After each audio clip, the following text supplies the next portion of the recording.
My parents trapped me in an arranged marriage, so I said something unforgivable to get out of it. But I may have just destroyed my sister's marriage too. Am I the a-hole? I, 21 female, am from India. My sister, 26 female, is engaged to get married to Krish, 28 male. I don't know this family very well as it's an arranged marriage and I just returned from home 2 weeks ago from France. I'm studying there. Krish and his family came over last week to visit my sister and see me. I don't know why, but that was their first time seeing me. LOL. To be honest, the family is super conservative and I feel like my sister could do much better.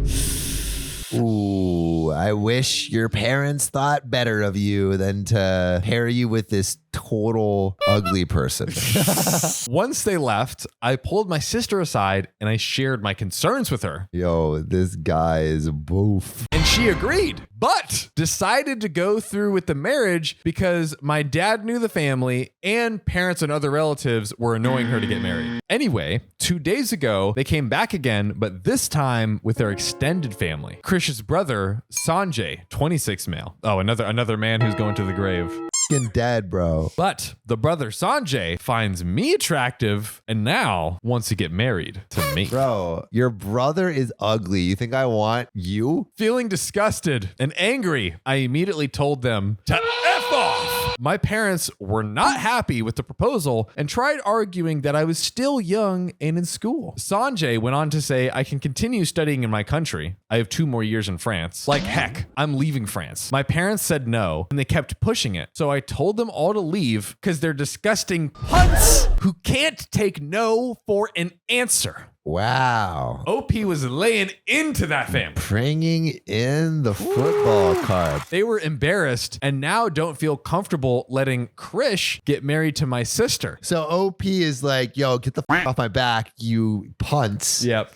And has completely just not only destroyed her marriage, which she wanted to destroy, but also the marriage of the sister who wanted to go through with it. Yes. Dang. Nuclear, baby. And my sister is happy. Lol. Oh, nice. So there you go. She's like, I got out of this. I was almost going to have to be betrothed to this guy forever. Right? Thank God you called everyone a punt. My parents are on my side, but they think I was a little disrespectful by calling them the names. My sister also broke down and told me that she needs time and is uncomfortable getting married now. The family realized their mistake and apologized, but I think the engagement is probably broken. My extended family is the issue now. My grandparents and uncles and aunts are calling me the a-hole because I embarrassed Krish's family and I should have let the adults deal with it instead. Also, I'm known for being super blunt and they're saying no one would marry me and I should have accepted the marriage proposal. Am I the a-hole? Okay. Okay. I have some thoughts. I want to know what everyone else thinks. Is OP the a-hole? Yep. You know, I think it would be very easy to just say, of course, OP is not the a-hole, but I want to take a more nuanced approach to this. Let's cook. It was a little bit intense to call the whole family a punt. Yeah. That feels like probably a little bit a-holy to me. Saying no, like, hey, no means no. Yeah. And then leaving, I think that's okay because she was pressured. But I think like using expletives for a whole family just doesn't seem, especially if it's super traditional family. Yeah. I don't think I would do that. In terms of the outcome, the sister got out of a marriage that she was pretty apathetic about, and OP didn't have to get married to this family. And it didn't seem like the family was going to be a good match to begin with. So outcome is good. I think people might tear my head off about this and get super mad, but I'm going to say a little bit the a-hole. I know I come in the comments and flame me, but yeah, I like, even if someone was like insulting my genitals, I still don't think I would call them a punt. And I mean, that's pretty far going for the genitals, going for the sack. Genitals, you know? Are you kidding me? Okay, I'm burning with you, baby. All right. We're going a-hole. Hey. If you want to burn with us, let us know what you think. There we go. I would love for everyone in the comments to describe their dream partner. Like, what do they look like? It's a very sweet exercise. Yeah, sweet exercise, you know? Or maybe you're asexual and then maybe talk about your dog or friend. Yeah, put it in the comment. It's going to get so sappy. Yeah. I love it. My nephew's only friend is Dave the dog, but I'm going to take that away. Am I the a-hole? Why you got to take away Dave the dog? Put him down. Okay. So I found a dog, Dave, that had been abandoned at a dog park. I waited with him until it was dark and then took him home with the intention of trying to find the owner or a rescue that would take him. It's good. He had no collar. And when I took him to my vet, the next day we couldn't find a microchip. And Bill Gates at it again. He was clearly someone's pet at some point. He's neutered, housebroken, and very friendly. Rehoming him never really panned out. No owner ever turned up despite searching and posting on lost pet pages, and I wasn't willing to take him to a kill shelter. My husband was annoyed at first, but it's been almost 2 years now. My other dog has bonded with him, I've fallen in love with him, and even my husband has grudgingly accepted him. As far as I'm concerned, Dave's part of the family. Aw, Dave. This is kind of cute. This is a cute start to the story. It is cute. My brother-in-law and his family relocated to our city and moved in with us while they were closing on a house. My 8-year-old nephew has autism and it's caused him some struggles. His parents had talked about trying to find him a pet, but I guess they never found a good fit. At least until they met Dave. Oh. He really bonded with Dave to the point where he sneaks out of bed at night to sleep in Dave's dog bed with him. Oh, come on. That is too cute. Dave is all he talks about, and he gets upset whenever we leave the house and don't take the dogs with us. I guess my sister-in-law talked to my husband about keeping Dave when they move out, and my husband told her he'd have to talk with me, but I guess there was a strong insinuation that it would be okay. I only found out about this proposal when my brother-in-law approached me and thanked me for letting them keep Dave before my husband ever even mentioned it to me.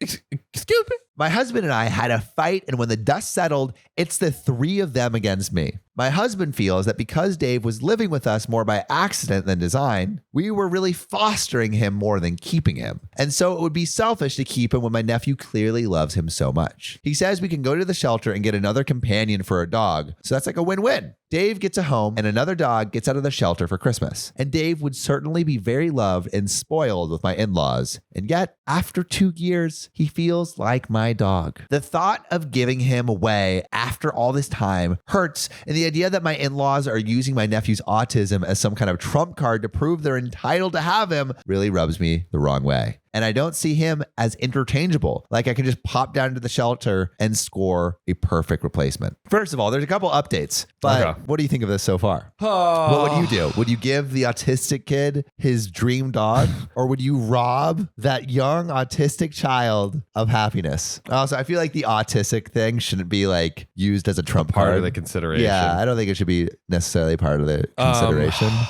I think they're using it as leverage. Yeah, I think so too. I would be reluctant for sure. I'd probably have to sit and think on it a little bit. And I also think about the dog too. The dog's gotten used to this situation for the last 2 years. To uproot the dog again. Yeah. Feels like unfair to the dog. Not too. ideal. Yeah, not ideal at all. If this family feels that they want a dog in their life, go get your own dog. This show was sponsored by your sweet, sexy ass. If you support our Patreon, you'll get one long, hard, extra bonus episode every week. I'm talking 3 juicy stories right into those ear holes. You'll get ad-free episodes. I'm talking all of those ads completely off. All natural.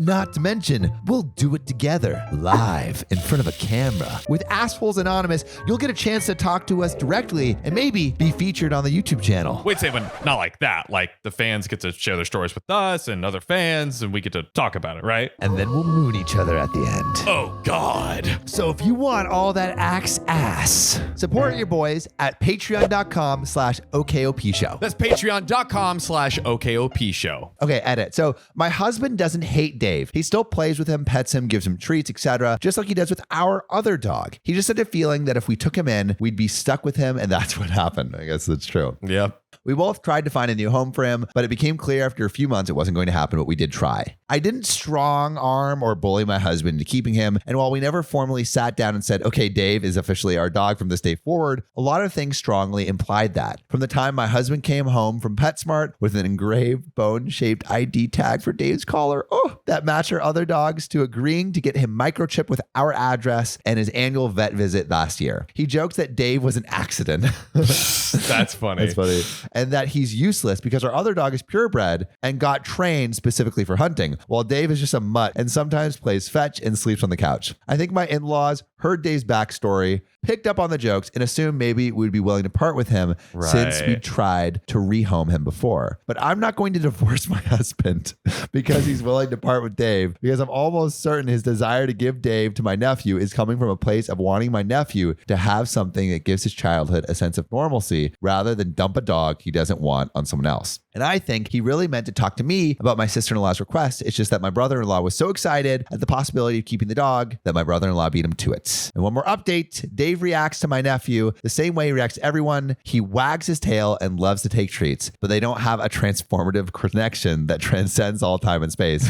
It's not like we all encouraged my nephew to get attached to Dave because we thought it would be adorable or funny. It happened rather quickly and organically. So, is OP the a-hole by keeping the dog? What do you think, John? No. And also, we grew up fostering dogs, and I would say through our childhood, we probably fostered like over 30 dogs. Whoa.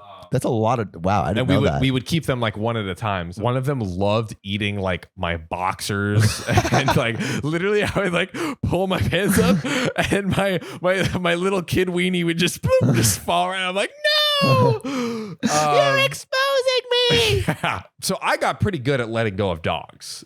Like John is down to euthanize any dog you give him. Not euthanize.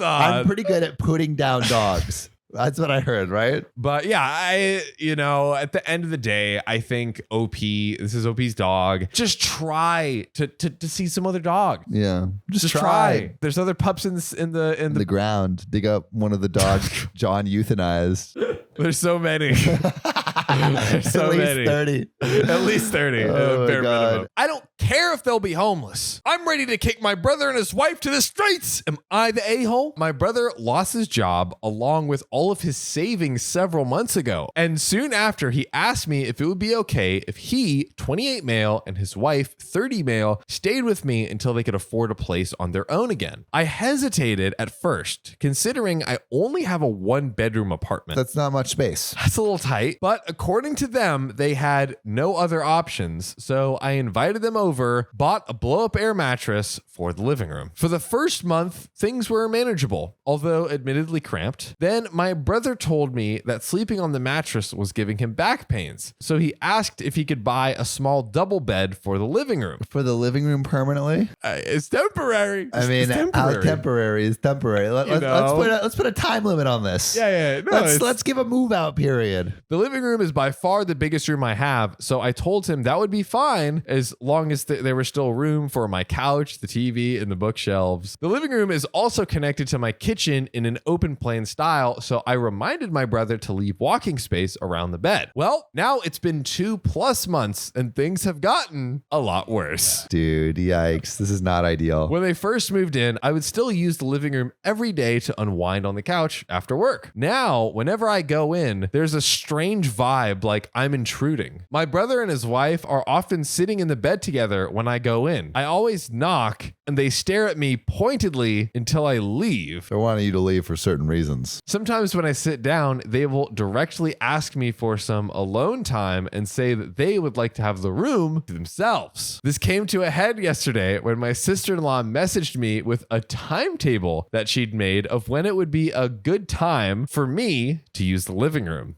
The time to use his own living room? Hold on, Sam. Bro, get a spine. The timetable basically says that they will allow me into the room for 1 hour each evening, plus around 20 minutes for meal times.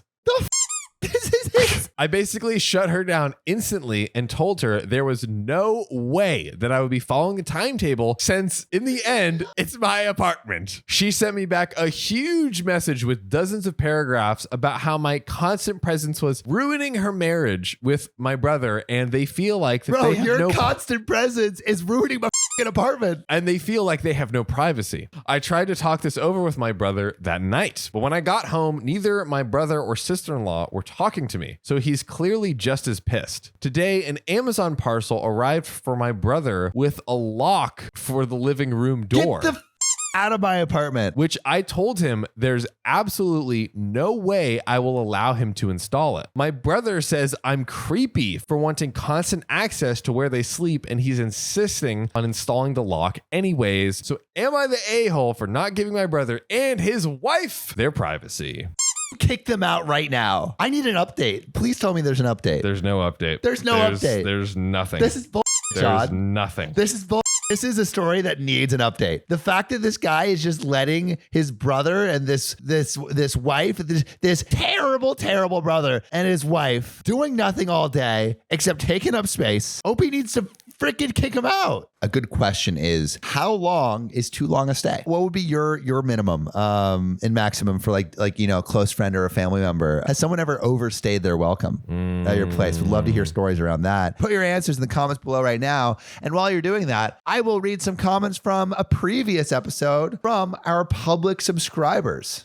Baby. So this is the video. My dad was cheating years before the divorce. It's where OP finds out that his stepmom was the dad's affair partner and her daughters are his half siblings. Public subscriber Mick ASMR says, I think Sam may need to lie down, eat some ice cream, watch Marriage a Story, and have a good cry. You were right. That episode was hard for me. I think, is Marriage a Story cute? Is that a good movie? Have you seen that? Never It's on heard Netflix, I think. Public subscriber Prism Court says, I feel like I've been emotionally gut punched. I really hope OP finds a good therapist. That was a doozy of an episode, but a good episode. Check it out if you haven't already. Also, tell us your stories about people overstaying their welcome. We'd love to see it in the comments below. Do it right now. Publicly subscribe, and we just might read it. See you.